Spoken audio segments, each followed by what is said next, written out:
सेवू Dino movie. कहानी शुरू होती है। वो रात अजीब सी थी। बादल घने थे और हवा में एक अजीब ठंडक सी फैल रही थी। श्री एक सीधी सादी गरीब लड़की थी। उसका परिवार बहुत मुश्किल हालातों से गुजर रहा था। उसके पिताजी बिस्तर पर थे और घर में पैसे खत्म हो चुके थे। एक दिन जब वो नौकरी की तलाश में इंटरव्यू देने जा रही थी, अचानक उसका सामना हुआ एक रहस्यमयी पुरुष से।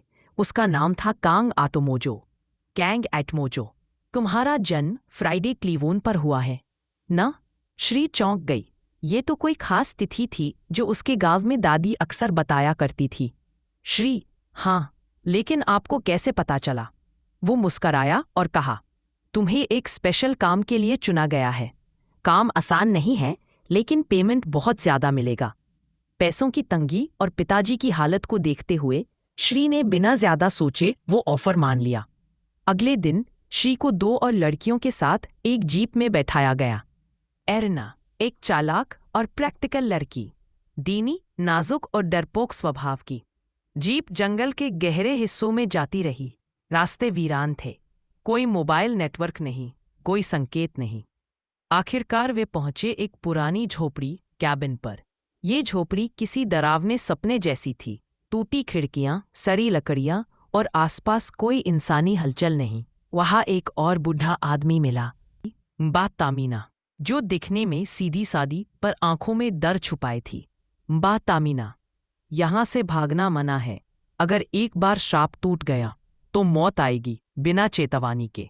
अब श्री और बाकी लड़कियों को मिलवाया गया उस लड़की से जिसकी सेवा करनी थी। उसका नाम था डेला अतमोजो। एक जवान लड़की, लेकिन ऐसा लगता जैसे उसके जिस्म में जान नहीं बची थी।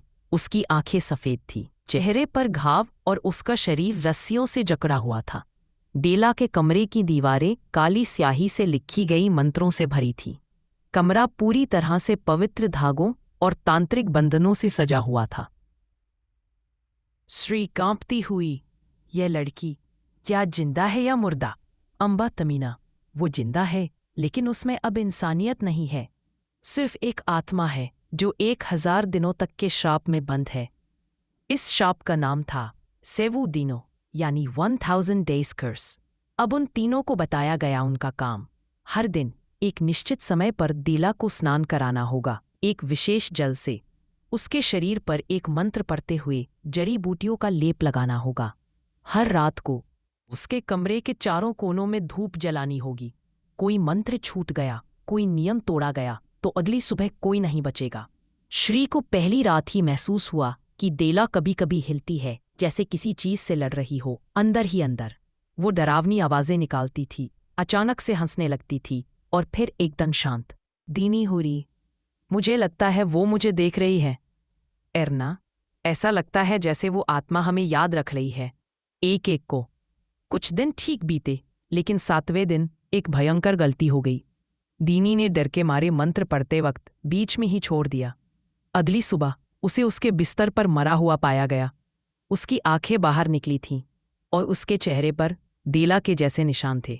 अब श्री और एरना समझ गईं कि यह कोई धोखा नहीं, ये सब असली था। अब उनके पास कोई विकल्प नहीं बचा था।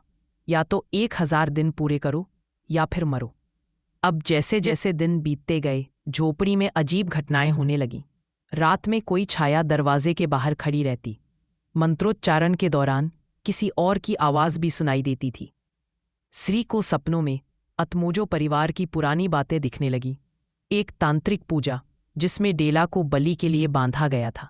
श्री डरते हुए, वो इस डेला को जिंदा बलि देना चाहते थे, इसीलिए वो श्रापित हो गए। अब श्री समझ गई कि ये सिर्फ एक नौकरी नहीं थी, ये एक बलिदान की तैयारी थी। दिन 989 पर एक नया पात्र प्रवेश करता है, की चौंद्रो, एक खतरनाक तांत्रिक। की चौंद्रो, तुम दोनों लड़कियां अब श्राप के अंतिम दिन तक इस आत्मा के साथ बंध चुकी हो। तुम्हारे लहू के बिना ये आत्मा मुक्ति नहीं पाएगी। अब श्री को समझ आया कि उसे जानबूझकर इस काम में फंसाया गया था।